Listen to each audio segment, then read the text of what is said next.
it was so like immediate gratification, made me feel good every day for like 6 months. And then I just fell into this fucking depression, and oh my God, a battle to get up every day for like 8 months. And at the end of that, I was like, I know what I have to do. I know what's going to bring me out of this. There's only one thing that I haven't tried.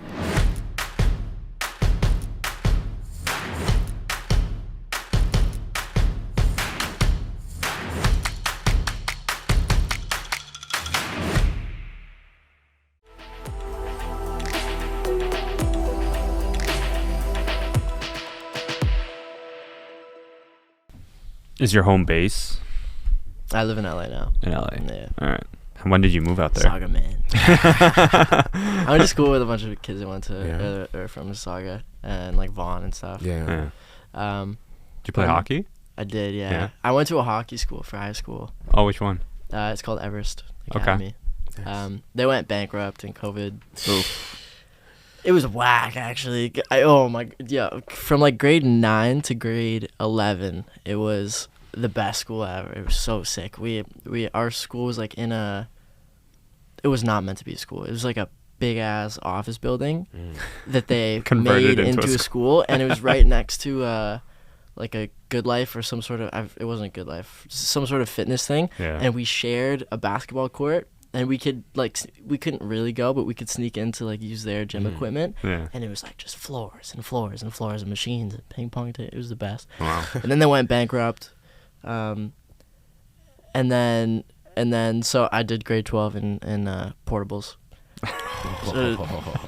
That'll humble you quick, yeah. And we didn't even know how good we had it. 9 and 10. So did you play hockey for the school, or did you play hockey for like the Oakville Blades? I did play on like all those Oakville teams. Yeah. Fuck, what was the league called? It was like Oakville. Like the old I played house league. Like I wasn't that league. good. Okay. You were a scout, right? Huh? You were a scout? I was a scout. You were a scout? Yeah. I was a minor. Did you play? No. Never got to play, but I scouted for the Mississauga Steelheads. Oh, no way. Yeah. So I spent a lot of time in the Oakville rinks watching the Blades. How recently? As recent as 2 years ago. Do you know Luca Delbel Blues? Yeah. I went to school with him. Oh, no way. He went to Everest. He's a good player. He's great. Yeah. He's a great dude as well. Yeah, super nice. Who else? Do you know? Well, you'd probably know these guys. We could probably start naming off. I know that he played on the Steelheads. Do you know? Yeah, he got traded, I think, a year ago. Yeah, my sister's ex-boyfriend played for the Steelheads as well. Okay. So I had a bunch of like Steelheads merch growing up. It was sick. Well, on that note, Johnny Orlando. Hey. Welcome to the Gents Talk podcast. I know it's like, which camera should I be looking at? Just wave at all, yeah. But yeah, welcome to the Gents Talk podcast. Excited to have you on. Thanks for having me. I'm stoked to be here. No, this is cool. You're doing a lot of cool stuff, and you've been doing a lot of cool stuff since you were a toddler. Maybe not a toddler, but I was quite young. You were young. I think it was 8 years old, I think, when you first started posting stuff online. And your sisters did it for you. I was reading the story this morning. So your sisters helped you put together a YouTube page, and you just started doing covers. Mm-hmm. Were you always just into making music? No. Do you want to hear I'll give you an abbreviated version of the story. Okay. This is what really happened. Yeah. Because honestly, like over the years, we've PR-ified it and then like un-PR-ified it and then PR-ified it again for different everything for different outlets, whatever. Sure. But the most basic story is I was 8 years old. It was like Christmas-ish time. I wasn't in school, and my sister Darian, who's the one that I started it all with. That was the one that we met. Yeah, she's still to this day my manager and like tour manager and everything. Yeah. She was watching a lot of YouTube covers at the time because that was like what was popping off in 2011, and she eventually just came to me and she was like, "Do you want to do this?" I was like, "Sure, like, why not?" I don't know. I was 8. I was bored. I didn't have a phone. I was just down. So we made a cover to Mistletoe by Justin Bieber. We recorded on the Mac like the microphone built into the computer, and then my dad had a camera that he like brought on like family vacations. We had a video mode, so we shot a video. She figured out how to use iMovie, and I don't even know how she did it. She was 13 at the time. Posted on YouTube, very crafty. And then from there, we kind of just kept doing that. She would make like all of the graphics and all of the edit. She did everything for the first like 5 years. Wow. Until I was old enough to have opinions, basically. I used to just pull up and just sing. Yeah. You're like, okay, I can do this. This is my time. Yeah. Yeah. But then when you started doing that and you told your friends about it, you didn't get the reactions that you thought you were gonna get. Yeah. Well, honestly, I didn't really give a shit, but I did kind of. It was mostly everybody in my grade. By the time that people knew about it, I was already like I already had made some money. I did like a Nutella commercial when I was like 10, 9 maybe. And I remember they paid me $5,000, and I was stoked, obviously. So then when people brought it up, I would be like, yeah, but like, you know, it's like, it's a job. Like it's my career. I'm just working on it. Anybody in my grade. But then the older kids would like get on my ass about it. Be like, oh, when's your next cover coming out? Yeah. And I like kind of knew that they were making fun of me, but also I would be like, probably in like a week or two. Like we're working on it right now. I didn't give a fuck. Man. Like, no. Meanwhile, you're waiting for your sister to come up with the next. I would wait for her to be like, hey, this song's popular right now. Let's do this one. I'm like, all right, sure, fine. So, how old are you now? I'm 20. You're 20. Yeah. So since you were 8 years old, you've been making music. So 12 years of your life. That's more than half. Mm-hmm. You've essentially grown up famous. How does that feel? It doesn't feel any type. I also didn't have any. I wasn't getting recognized in public until I was like 13, which was more manageable. If I was like 8 years old and people were coming up to me, I would have been like, what the hell is going on? And it probably would have messed me up pretty bad. But I was a bit older, and by the time things started happening, my parents had been involved, and my dad he's a lawyer, so he would like help with the early contracts and stuff. And so by the time everything was finally happening on the outside, because we were a tight ship always. My sister did the creative stuff. I sang and sometimes had ideas when I was younger. And my dad like kind of was like this protective blanket around us, but never forced us to do anything. Which I think is so important. So because you hear a lot of horror stories of parents who I see lucked their kids, out. Yeah, even in sports. In a huge way, yeah. Absolutely. And my mom and dad would tell me stories about, because there's this thing called a Coogan account, which is, do you guys know what that is? No. So in like, I think it's mostly TV and film, but when you're a minor, you have to put a certain amount of every paycheck into this Coogan account, which nobody can touch, not even you, until you're 18, because there's this dude, I forget who it is, but his last name was Coogan or something, and so that's where it all came from. He got ripped off by his parents or manager or something, but like, you've heard the story. It's happened so many times. Yeah. So my parents were really, really, really supportive and really good about that. Obviously never ripped me off or anything. Oh goodness, I forget where we were before. I did my little tangent. Well, we were talking about like growing up famous and how that, you know, the weight of all of that. So the reason I bring up my parents is because they were very good at like not like never letting it affect me, which is weird, I guess to say. But they would always say, and they would never belittle me, but they would always be like, remember, like, you are not Johnny Orlando, you are John Orlando, and those are two different people.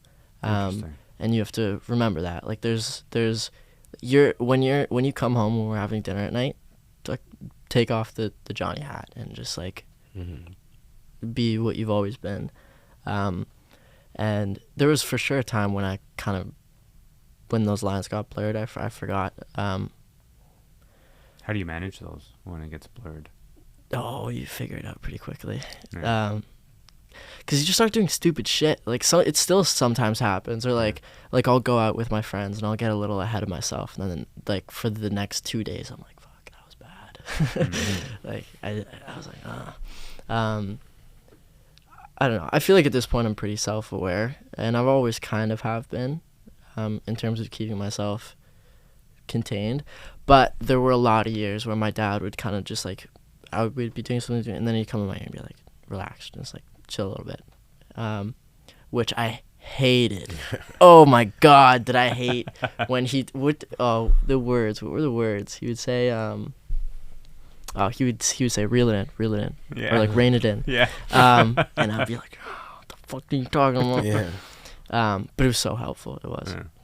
So in the moments where Johnny Orlando is front and center, and then the moments where John Orlando is front and center, what's the biggest difference between the two? Good question.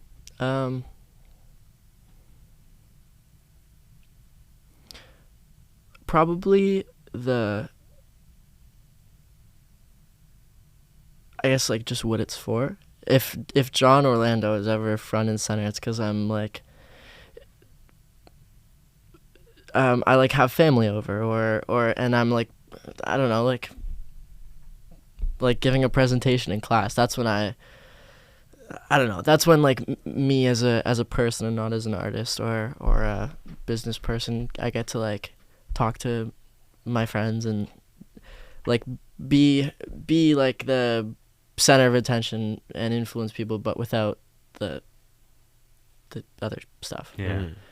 You know?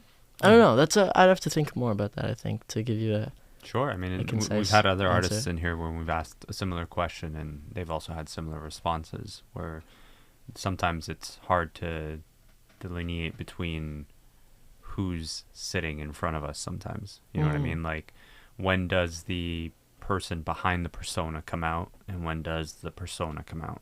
Like, I anticipate, for example, when you're coming here to sit down with us, Johnny Orlando was coming in. And I'm hoping by the end of the conversation, we're talking to John Orlando. Right. You know what I mean? Like the middle of it. We're in the middle, maybe like a few more minutes in.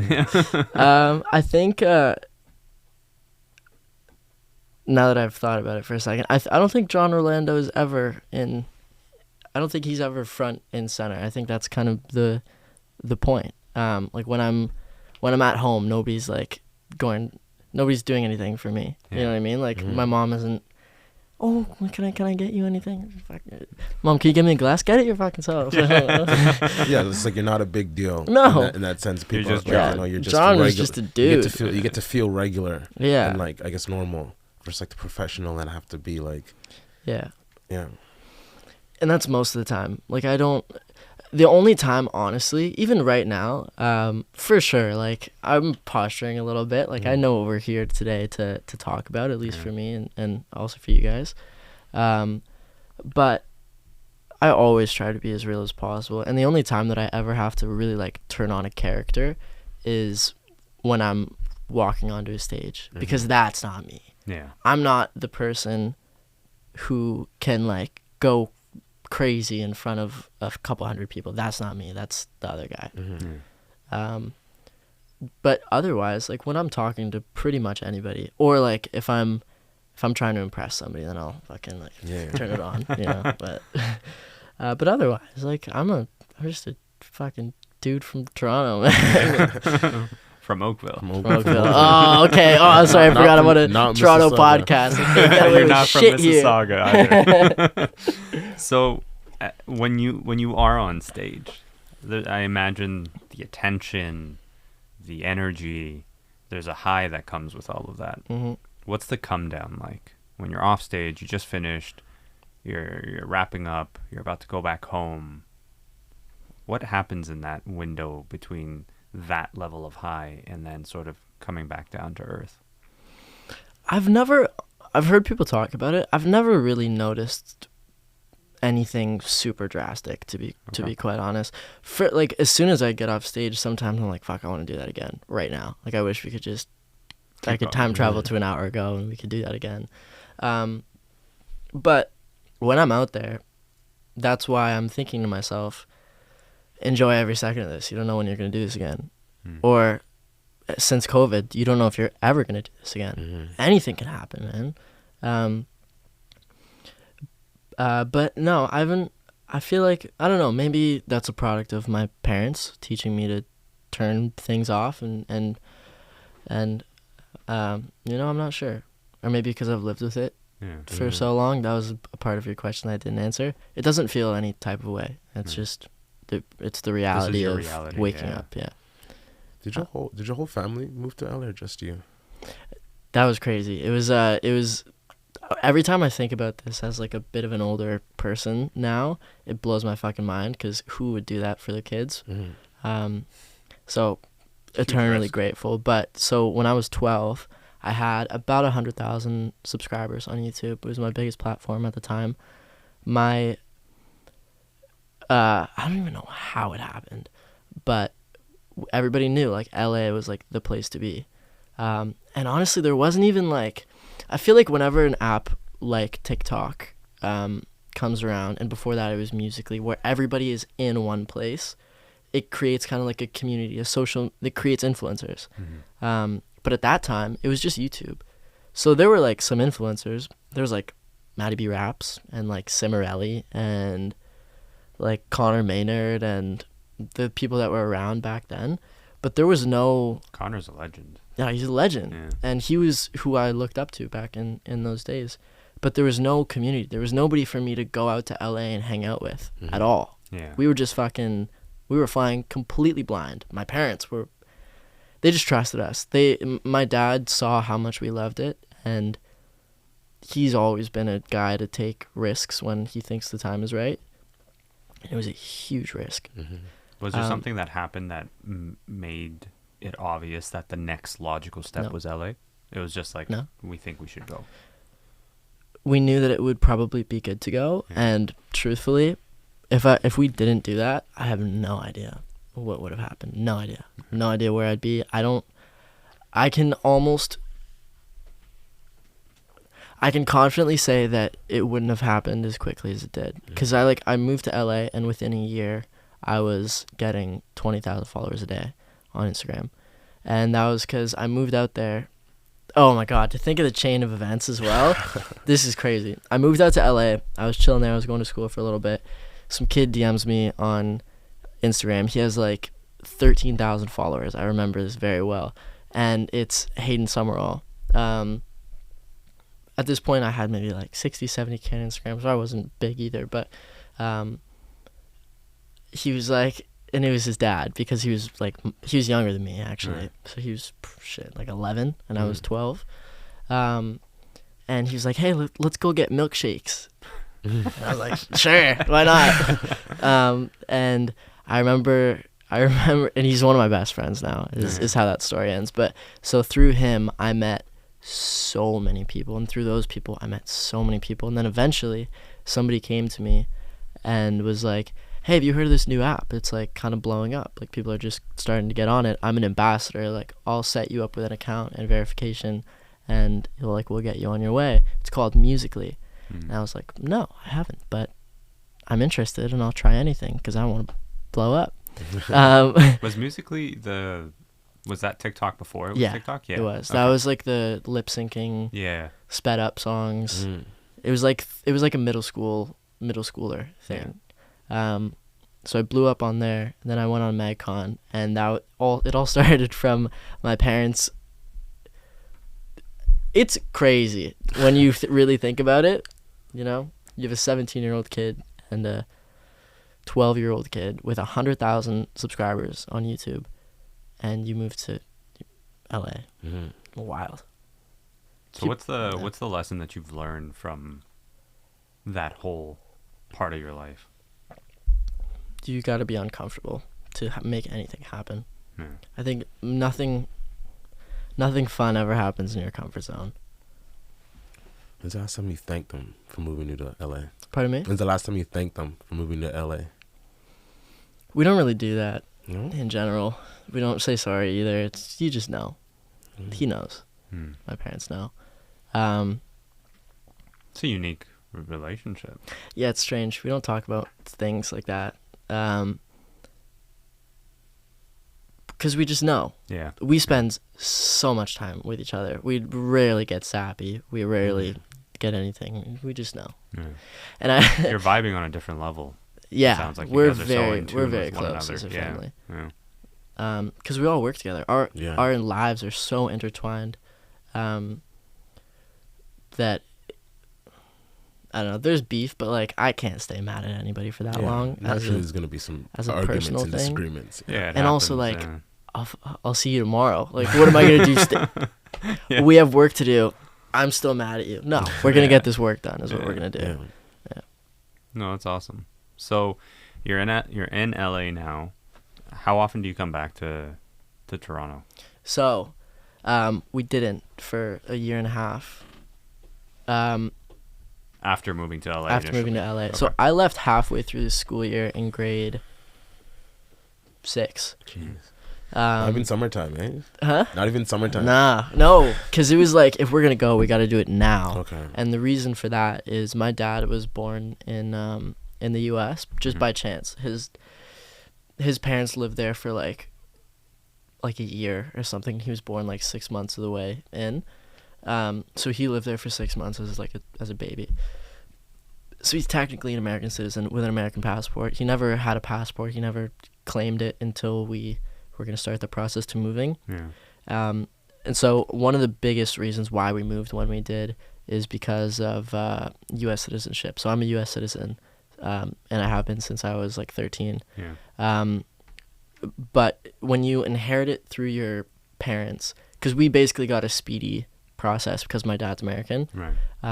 but we had to live there. And my sister was about to turn 18. And then after you're 18, it becomes significantly more difficult. And then after you're like 25 or something, it becomes impossible. But we had an in with my dad, so we like went, got citizenship, came home, and then I did grade 8 through grade 12 here. Yeah. Yeah. Do you enjoy living out in LA? I am more these days. I imagine, like, I've been to LA maybe twice now, but I imagine being in an environment where everybody is either an actor, an artist, an influencer, something like that. It can both be motivating and also sometimes highlight what you're not doing. Like, if you spend a lot of time around people in the same field as you and you see what other people are doing, sometimes it could remind you of what you're not doing. Do you ever find yourself in that kind of position? For sure, all the time. And that's one of the reasons why I love LA. Everybody has such good ideas. But everybody's ideas are a little different. So you can either hire a bunch of superstars, which is expensive, or you can collaborate with other people that are doing the same thing as you, which is free, usually. And just bounce shit off each other. That's one of the reasons that I moved out. I just moved out. I got my lease like 3 weeks ago. Nice. Now I'm going First on. time? Thank you. First time? Yeah. Congratulations. And so I moved out with an artist friend of mine named Somber, and he's amazing. He's 2 years younger than me. You're welcome, 'cause I'm about to gas him up. But he's 17. He like started a record label when he was. Oh, he's 18 now. When he was younger than 18, I forget actually when. Started a record label. Jesus. Was signing kids off TikTok to like distro deals and like as an artist as well. Like this kid's a fucking. He's a fucking genius. Like he's a very smart kid, and he's great at music. So, and then like before we moved in, we were like, this house is A, where we're gonna make it, and B, it's gonna be a revolving door. Anybody who wants to come in, chill, vibe, make music, whatever. Yeah. We're gonna have 2 studios. It's a 4-bedroom house. It's just me and him. So we have 2 studios upstairs, and then just like a living room thing down. It's not huge, but we have people over all the time. Nothing's really set up yet, but I'm gonna have people working all the time, whether I'm up there, whether just go use the studio, whatever. It's very nice of you. Well, there's motive, obviously, but but yeah, like I just I wanted to, I don't know, I feel like a creative space is such a resource, such a good resource, and having creative people around you is the best resource. It can inspire you to come out with Absolutely. new things that you may not have previously known you could do. But LA can be discouraging, which is, I think, a part of what you're asking. Because to me, when I see people doing things that I'm not doing, like working, that motivates me. But achieving, that also motivates me. But also can like be like, fuck, like, why am I not there? Yeah. I'm doing everything. I'm working so hard, and I'm not there. What do you do in those instances? I think it's really important not to burn out, and I didn't used to realize that. So I don't know. Either I'll fire it up to another level, or I'll just take a seat, relax, and then fire it up later. But I think you have to listen to yourself and your brain and your body. Is there someone in your circle that you turn to? In terms of, like, if you find yourself being negative on yourself, like for me, no. I've got people in my circle that I know if I'm particularly feeling negative, this is the person I go to. If I'm looking for inspiration, this is the person I go to. Sometimes whenever I need it externalized, because I can't internalize it for some reason. Is there people in your circle that play a certain role for you like that?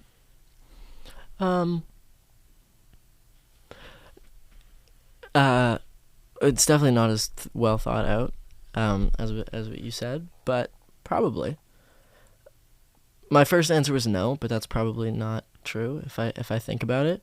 For the most part, I'm pretty good at doing just like kind of therapizing myself. Yeah. If self-aware. If I'm getting down on myself, 9 out of 10 times, I haven't slept well in a week or two, and it's 11:30 and I've been working since 10 a.m. and I just need to go to bed. That's what's really wrong. You know, all of those things might be partly true that I'm saying to myself, but I just need to go to bed because I'll feel better about it all tomorrow. Sleep's so important. So important. Yeah. Never realized that until like 6 months ago. What was the catalyst to understanding why? Oh, dude, weird shit happens to me when I don't sleep. Weird stuff. I'm not even going to tell you because the last time I told somebody, they were like, what the fuck? Now I want to know. I get like auditory hallucinations is the biggest thing. Like that actually. Start hearing shit. Yeah, but I have to really not be sleeping. It has to be bad. Like Sorry, seconds. what do you hear when that happens? Just like auditory hallucinations. Yeah, just like shit that isn't there. I'll just hear okay. like just stuff. I don't know. I don't want to get into it. My fans are gonna call me nuts. But that happened second semester of grade 12 when I was finishing high school. Like when I had finished all my classes and it was just like culminating things and exams. I was also I forget what was coming up, but something else was happening in music at the same time, and that was like the first time that my schedule had really like not worked. It didn't work because I was in LA. I had class at 5 a.m. every morning, and then I would work until 1 or 2 in the morning and then get up for a 5 a.m. class. Usually I'd kind of just be sleeping through it. Sure. But I'd get up at 5, join that Zoom, do my school day on Zoom, and then like get into it. Oh, I was running sessions. That's what I was doing. So I would do class until like 1, and then I would have a session at 2, like from 2 to 8 or 9, and then we get home and it's like, okay, well now we need to do content. Like we need to post shit tomorrow. Like we can't just not. So you got to do what you got to do. You do content. It was bad. It was really bad. How do you balance 20, right? Being 20, you know, got your place with your buddy, and like, I'm 20. I'm supposed to do some dumb shit. To being like, I can't do anything because I am who I am. I do dumb shit all the time. Naturally, but like it's like natural, but like it's harder because like, you know, you have to. So much is more on the line, I guess, right? A lot of times when people grow up in that in Famous Young, it's like they feel like they don't get a chance to really live as a kid sometimes. Oh, I lived. Okay. I did a lot. I continue to do a lot of dumb shit. Which is good. Nothing too reckless, obviously, but no, which is like obviously I'm not. good. I'm not doing anything that's gonna get me caught. Yeah. Like you're not out there trying. You're living, but you're not feeling. You're not super restricted because it's also what is. No. It's part of the problem too when you have young actors is like they're not because they can't do anything. It's just like that's why they lash out later sometimes, and it's like they do. It's like, well, they didn't get a chance to grow up. Yeah, I think honestly, I think most of it is not having strong parenting, because I've been working since I've been really working since I was like 13 years old. I didn't go out. I don't think I've lied about this so many times. I don't think I went to one high school party my whole 4 years. Does that bother you? It did. Absolutely. And I would lie about it. Oh, or like, yeah. Like I would just, because I was so embarrassed. I actually don't think I went to one high school party in Toronto. Like I didn't go to one party with people that I went to school with. Never. Grad? COVID, didn't have one. I was in LA. I was working. COVID grad. Actually, that summer we came home. The 2020 summer I was home, and then but 2021, which was I graduated from spring 2021, and I was in LA. I was working. Mm-hmm. I didn't go to my graduation because I was in quarantine. But sorry, to finish that thought from a second ago, I didn't go to a high school party. But like, the parties now are way more fun. Yeah, for sure. What were those kids doing? Oh my God! Somebody brought balls and red Solo cups. Let's play beer pong. Okay, we do that every time now. Like whatever. Yeah. Who cares? You're not really. You look back. You're not really. I don't think how much are you missing? You're not, nothing. I'm not missing the birth of my child because I'm. Parties in your 20s are way better anyway. Exactly. I have money now and I have freedom and I'm of age. That was another thing. Like, I don't really have to be. I don't really have to be careful anymore because I'm 20. I can drink when I'm in Canada, and so if I go to a bar, it's no big deal when I'm in Canada. Yeah, you caught that. I've been video trained.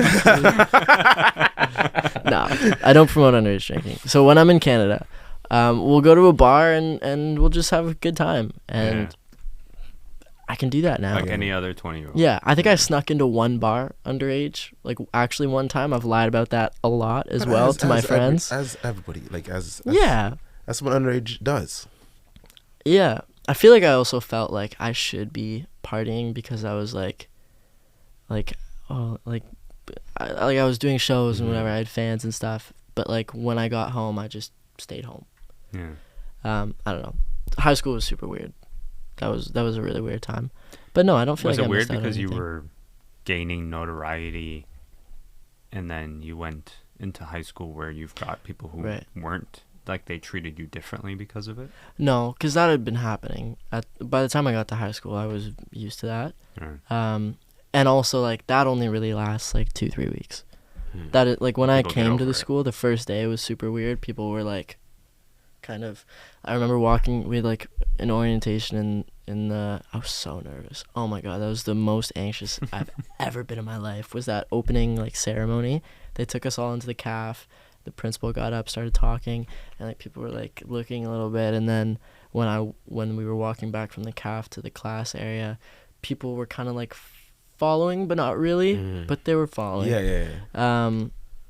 And it made me really anxious, really uncomfortable.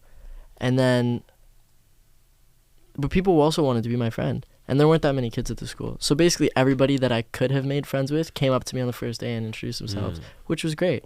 And people were a little weird about it at first. I remember there was one kid that, like, didn't talk, because he was like, he just looked at me. And he became a really close friend of mine. But once, like, it doesn't last for that long, you know?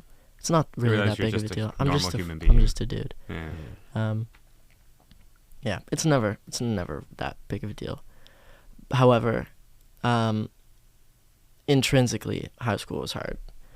Because there were all these expectations there were expectations that I put on myself, and also that the world had put on me, like, or what I thought the world was putting on me. Like, I felt like I needed to have so many friends and a bunch of girls on my phone at all times, and I needed to get special, or else I wasn't worth anything, you know? Not because I felt like I was worth something, but just if I didn't have it, then I definitely wasn't worth anything. So there was a lot of weird stuff there. How did you work through it? To be honest, I just got older. I just got older and like 1% wiser, and then I was like, it's fine, man. Like, who gives a fuck? The thing that really helped me was I started thinking, what's everybody else thinking about? They're probably thinking the same thing that I am. Maybe a little different, but it's like that like when you're in a crowd, when you're walking on the street and you're like, oh, I look so bad, like everybody's looking at me, everybody knows. They're all in their own heads too, man. Nobody's thinking about you. What, are you special? Yeah. No. Nobody's thinking about you. Just do your thing. Who cares? That's my philosophy now. Does it bother you if a person treats you differently because of Johnny Orlando? I imagine, based on how you've described things to this point, that you almost prefer to just be treated as a normal human being. Yeah. So if you get too much of the, oh my God, it's Johnny Orlando, that it could be a little tiring. It really depends, honestly. Like, I'm not going to lie and say that I don't like attention, because I do. I think we all do. Everybody does. Yeah. Everybody wants a little attention, a little validation sometimes. But if I'm like, let's set the scene. Okay, and both of these are going to occur at Queens, because that's real. Okay. Queens University. Yeah. We're in my buddy's living room, and it's Friday night, 9 p.m. And there's 5 guys there, and then 5 girls walk in, and I see a couple of them. I'm like, oh my God. That's fine. That's totally cool. Because I'm chilling. We're about to go out. I'm feeling good. Like, that's the time for that to happen. Or if I'm at a bar, like, that's the time for that to happen. If we get home at like 3 a.m. and people are being weird about it, then it's kind of like, all right, man, like, let's just chill. I think it's very much situational. That was a horrible analogy, but it was fun. It was fun. It's situational. Situational is, sure. I think, the key takeaway. I think, and everybody, people know when to just like kind of chill, but it's really not that big of a deal. It's really not. I don't care. I'm so easygoing. I don't care. What about when they don't? Because like sometimes, like you said, like I don't care. Just don't be mean. Yeah, you have people just come up and just like, what is it, like expect like the, like, you know, let's say you're going for coffee, you're having a bad day or something like that, and it's like you say hi or something, but they really want more than you can physically give at that point, because your day is going bad or something, and they ever get like upset? You like you owe them? I never say no. I feel like I do owe them, and that's bullshit. If any artist thinks that they don't, because they do. Interesting. Tell me why. Because I have nothing without my fans. I have nothing. I don't have a label deal. I can't make music with the people that I want to make music with, because each song is $20,000, and I'm not gonna pay for that. Can't pay for that. Can't make a 15-song album at $15 a piece. That's it's not realistic. So of course I would, if I say everything went away tomorrow, I continue making music because I love music, but I would make it in my room, and I would never perform on a big stage again, and I would never go on a headline tour again. And the only difference between those two people, the guy that's sitting in his room making music because he loves it, and what I'm doing right now, is fans. So I don't care how bad of a day I'm having. I don't care how busy I am. Unless like I'll never say no unless there's a really, really good reason. Really good reason. Like, I'm talking really good. I can't even remember the last time I said no to somebody, for like a picture, a hello, a convo, for anything. shit I was gonna say. Oh, that would cheer me up. That was the last thing. That would cheer me up because it genuinely makes me happy to meet people. And if there's a no and a very good reason, would you explain it to that person at the time, or just like, hey man, I can't, or it was like, I would explain. Okay. Yeah, because it's a big deal for me not to. Yeah, and it's a big deal for that person because they might never see you again. So it's a once in a lifetime opportunity.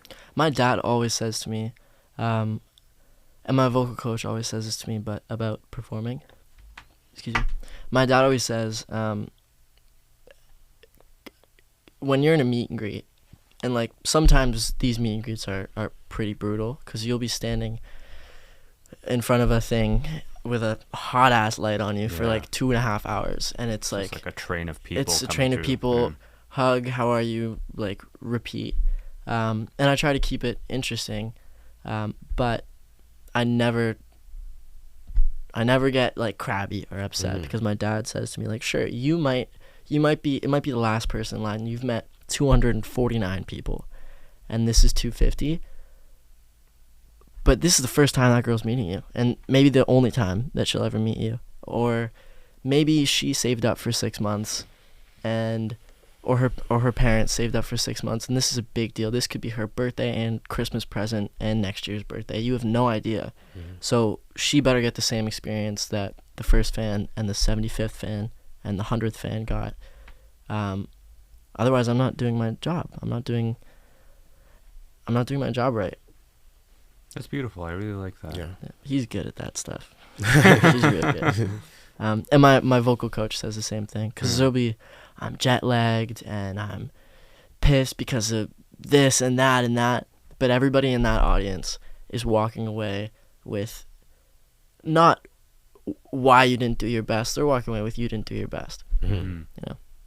And I respect that you say that you owe it to your fans, because I think you're the first person I've heard articulate it so well. Thank you. That you really aren't very much without, we're not talking talent, but we're talking the ability to showcase the talent. Doesn't exist without the people giving you that attention, just like nothing exists. Nobody will watch basketball or hockey or anything. Like, that won't happen. The greatest NHL players in the world won't be the greatest NHL players in the world if nobody's watching them. They'll be really good at beer league with the boys, but you know, fans make you. I mean, obviously, but fans make you, and people forget that. Like, I'm not gonna name names, but recently there's this like fucking I don't owe you anything trend. I just do my music and you guys like it thing, and that is some crock of bullshit that I've never seen before. Because what happened to people loving and respecting their fans? When I was on social media like 5-ish years ago, I don't even know. I don't even know if you know this is, but You Now, do you remember that? Yeah. So people, like, we didn't use the word fans, we said supporters, because it fans almost felt impersonal, and that's kind of that was maybe a little bit too much, but there was just a general understanding and a philosophy of respect and love and appreciation for the people that spend so much time and so much money, and so much mental energy on you and what you want to do. I think it's ridiculous. I think it's ludicrous to not recognize that. Sure. What about the negative comments? When you're on social media and you blow up on social media, it comes with its fair share of negativity. How do you manage those? I don't care as long as people don't lie. I don't care. You can tell the truth. I'm my biggest critic. You can't hurt me. Like, there's nothing people can say that'll hurt me more than the things that I could say about myself if I wanted to. So nothing can surprise me, nothing can hurt me, unless you come after somebody I love, or you lie. Hate that. I hate a rumor. Can I ask, what's the worst thing you say to yourself?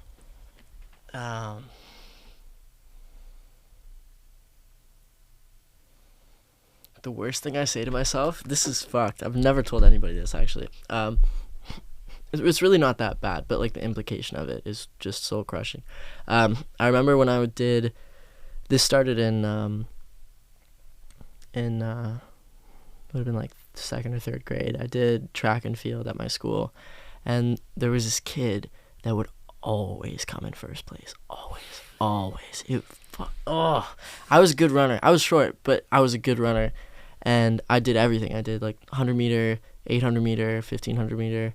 I did cross country as well. I did it all because I loved running and I loved it, but I would keep coming in 2nd place. And I just started thinking to myself, like, what if I'm just a 2nd place kind of guy? What if I'm just like, I'll always be 2nd? Like, because there's levels to it, you know? You can be average, you can be 5th, 6th, 7th, you can be above average, 2, 3, 4, or you can be a winner. And I was like, what if I'm not a winner? What if I'm 2nd place? And I still have that thought sometimes. And that's a hard one to shake because there's nothing measurable about it. It's just something horrible that you can tell yourself if you want. That's the point where I'm like, okay, I need to go to bed. That's a good point to go to bed. Yeah. That's like, whenever the 2nd place thing starts happening, I'm like, fuck that. No, this day's been too long. Yeah. So what do you got coming up in terms of music, shows, performances? I see from your socials that you've been doing some work, doing some tours. What do you got coming up? I'm going on tour next week, which is really exciting. It's going to be a North American run. So we're starting in San Francisco, going all the way, finishing in Toronto. Very nice. Finishing strong. And then resting for the month of October. And then partying. And then November we're back on the road in Asia for the first time, which is fucking awesome. Congrats. So exciting. Thank you. We're going to a lot of different places. I can't remember them off the top of my head. First place, crazy to Taipei. go to like somewhere like that you've never even been. Dude, people like know you and love you. Like insane. That's gonna be Kuala Lumpur just sold out today, and Taipei as well, and I'm like, what? It's like how do they people know give who I am? like people know who I am? That's just wild. Yeah. But we've had a lot of we've had a lot of like over the years, just like come to Kuala Lumpur was always a big one. Come to Tokyo was a big one as well, and Seoul. But we're going to like Bangkok too. It's gonna be sick. Nice. Very cool. I'm so excited. Nice. You should be. That's huge. Oh, and then a bunch of music is coming out as well. Yeah. a lot of cool stuff. I got tattoos for it. I was gonna ask. It's the ride part 1. Yeah. This is the ride part 2. They look fresh. Yeah, they're fresh. I always get little. Never mind. I'm not gonna talk about that. And that's part 3. Oh, very cool. Part 3. Yeah. And then if you want me to flash you, I got butterflies right here. And that's gonna be the ride. Yeah. At the end. What does all that mean to you? They coincide with the pack concepts, and the pack concepts are it's a breakup album, but it's also just it explores my perspective on things and how that changes. The first one is like the immediate knee-jerk reaction. That's this guy. He's making things worse for himself with this rope. He's freaking out. There's this guy.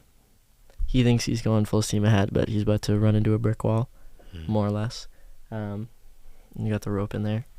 And then this one is true reflection, and that's taking some time and seeing things clearly, and seeing how naive you were in these. Is it about a specific breakup or just breakups in general? The album is about a specific breakup. These aren't about the breakup. Oh, okay. These are not breakup tattoos. That is fucking criminal. I would never do that. No, these tattoos have no. They don't mean anything about the girl. But what's the biggest lesson you learned from that breakup? Oh shit. Were you the breakupper or the breakupee? I was a breakupper, but it's hard. Yeah, I don't want to. Yeah. I kind of promised her and myself that we wouldn't get into it too much, but just for privacy's sake. But the biggest thing I learned is to set principles and stick with them. It's important. Very, very important. Especially because this is my first girlfriend, first breakup, first everything, first time really being in love. First time being in love, and I can say that now because I experienced it, and I had never felt anything like that before. That shit was crazy, and it was awesome while it lasted. But I feel like in the thick of it, and especially if it's your first go at it, I lost sight of a lot of things. Why I liked her, who I was when I met her, and like the kind of man that I want to be in a relationship, the kind of person I want to be in a relationship. What kind of man is that? A man with, I got too immersed. We were too close. I didn't have my own life for a second, and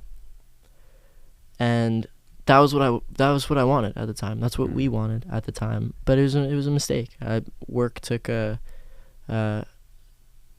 Work went on the back burner. Everything went on the back burner except for me and her. And it was so like immediate gratification, made me feel good every day for like 6 months. And then I just fell into this fucking depression, and oh my God, a battle to get up every day for like 8 months. And at the end of that, I was like, I know what I have to do. I know what's going to bring me out of this. There's only one thing that I haven't tried. And so that's when I ended things. And like that was basically what I said. Like it's not you, it's me. But I meant it, and I needed it so bad. I really needed it for my own personal growth. Good for you. Thank you. I say that from the lens of been there, done that. When that immediate gratification takes a hold of you, it's so hard to get out of. It's so hard. Good. It feels incredible. Why would you ever consider anything different? But it's generally followed very quickly by this is all a mirage. This isn't real. Yeah. This isn't sustainable. And now you can just be fucked with so easily. Yeah. It's such a delicate. That kind of love, like that fiery passion, is so delicate, and it can flip itself on its head so easily. Yeah. So, yeah, it was wild, crazy stuff. I won't be dating for a while. It truly is like a girl or the come up. Like, it is. You can. But there's also nothing wrong with choosing the come up. There's nothing wrong with prioritizing yourself. I hope not, because that's what I'm doing. But no, honestly, there's nothing wrong with prioritizing yourself, because that's where you become the best version of yourself. Right. And then the next relationship that you inevitably find yourself in is the one where you're better prepared for. You're better prepared to hold on to your principles, the ones you talked about. You're better prepared to balance your life and your life with a person. And I think that's such a conscious decision that a person has to make. And the fact that you're making it, you can easily be criticized for it, but it takes strength and courage to make that kind of a decision and stick by it. So good for you. Thank you. Appreciate that. My friends really helped with that. My one buddy, Steph, he's an interesting guy. He's like never had a mental health problem in his life. Like just never been, he's been sad, but like just one of the most balanced people naturally that I've ever met. And he's just always right about shit. Like, and it's really annoying, but he's almost always right. Yeah. And in terms of matters of the heart, and like just he's a very principled Italian, whole thing. But he was like, when you're in a relationship, you as a team need to have 3 lives. You have your life, her life, and your life together. And if you don't, if those aren't 3 distinct things, you will lose sight of everything. Eventually, you'll lose sight of who you are together, who you are separately, first off, but also where you are and where you want to be personally, professionally, in the relationship sense. I think that's important. My that's a good friends friend to helped have around a lot. you. Yeah. Johnny, thank you so much. Boys, thank you so much. This was great. I appreciate you coming through, and I'm rooting for you, man. I hope Asia has a blast. I hope this tour goes incredible, and I hope that we can connect again the next time you're in Toronto. Of course, gents. Yeah. Of course. I'm around. Yeah, no, amazing. You guys know where I live. Yeah. Mississauga. Mississauga. Yeah. Pocard Hospital. Pull up a Pocard Hospital. Johnny, appreciate it. Thank you very much. Appreciate it. Thank you so much, everybody.